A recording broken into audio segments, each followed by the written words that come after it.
इथे जमलेल्या विद्यार्थ्यांनो आणि कधी काळी विद्यार्थी असलेल्यांनो,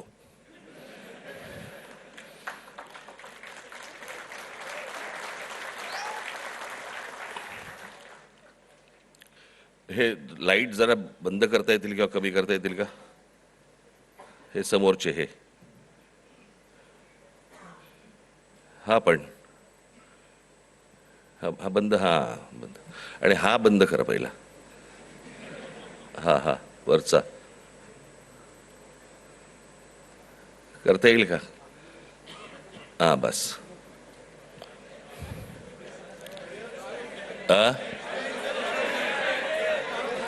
बघायला आलात का ऐकायला? ए बंद, कमी कर रे भाऊ, मला डोकं दुखायला लागतं. आज विद्यार्थी सेनेचा वर्धापन दिन.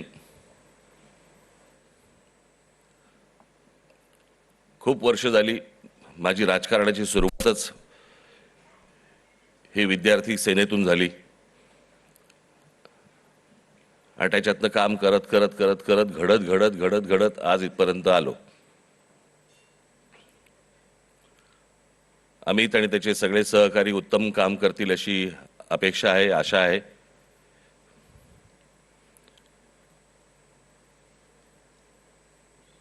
आणि या सदस्य नोंदणीला देखील भरघोस प्रतिसाद मिळेल अशी मी अपेक्षा करतो.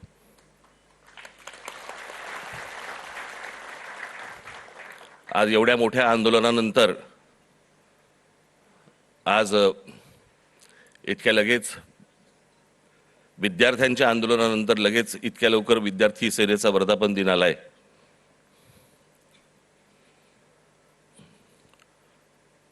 हे विद्यार्थ्यांचं आंदोलन का झालं, कशासाठी झालं हे आपण बोलूच.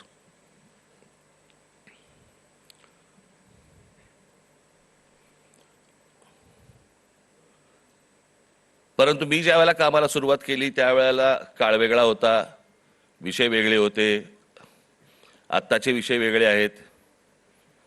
त्यावेळेचा तरुण वेगळा होता, आत्ताचा तरुण वेगळा आहे. तेव्हाचे विद्यार्थी वेगळे होते, आत्ताचे विद्यार्थी वेगळे आहेत.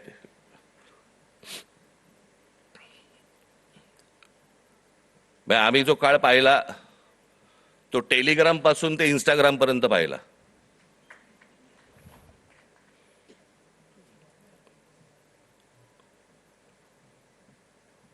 आणि आत्ताच्या ह्या सगळ्या काय जेनझी म्हणजे 97 पासून जे जन्माला आले ते 2011 पर्यंतचे, बरोबर ना? 12 पर्यंत, तेच ते.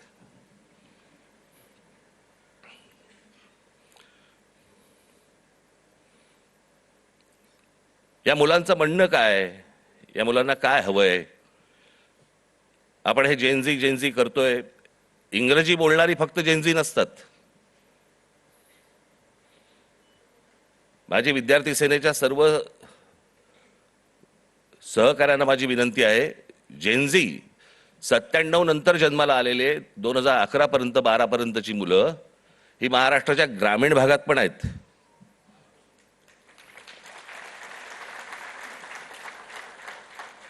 मुंबई, पुण्याचे, दिल्लीचे फक्त जेनझी नसतात किंवा नाहीत.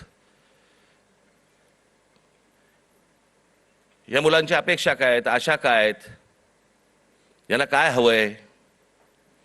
मला असं वाटतं ही गोष्ट समजून घेणं गरजेचं आहे. काही जुन्या ज्या काही भ्रामक कल्पना ज्या होत्या, मला असं वाटतं त्याही आता आपण सोडून दिल्या पाहिजेत. आमच्या काळामध्ये आम्ही त्यावेळेला लहान असताना आमचे आई वडील सांगायचे, डोक्याला रात्री झोपताना तेल लावत जा, बुद्धी तल्लख होते.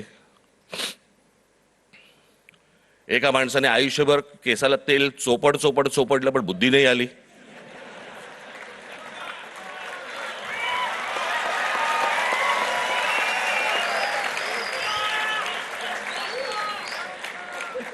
प्रत्येक केस स्वतंत्र उमेदवारासारखा उभा असतो.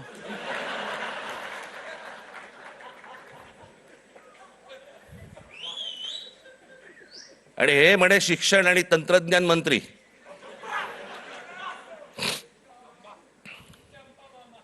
काय बोलतोय आपण, काय चाललंय? जग कुठे चाललंय, आपण काय बोलतो, आपण शिक्षण आणि तंत्रज्ञान त्याचा महाराष्ट्राचा मंत्री दगडावरच्या फुटप्रिंट्स, त्यांना फिंगरप्रिंट्स म्हणायच्या होत्या,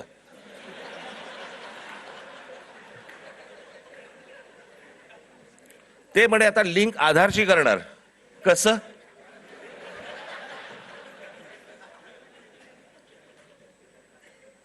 मला चंद्रकांत पाटलांच्या मेंदूवरचे मला फिंगरप्रिंट्स बघायचे आहेत.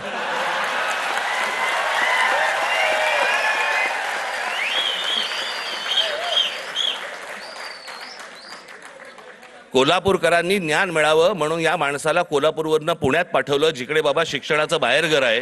तिथेही काही नाही झालं. तिथेही काही नाही झालं.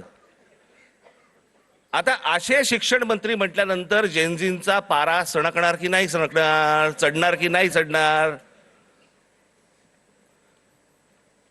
की ही अशी माणसं आमच्या नशिबी आणून तुम्ही ठेवली आहेत. आत्ताच मी एक पंतप्रधानांचं आत्ता आलेलं काहीतरी एक निवेदन आत्ता मी पाहून आलो.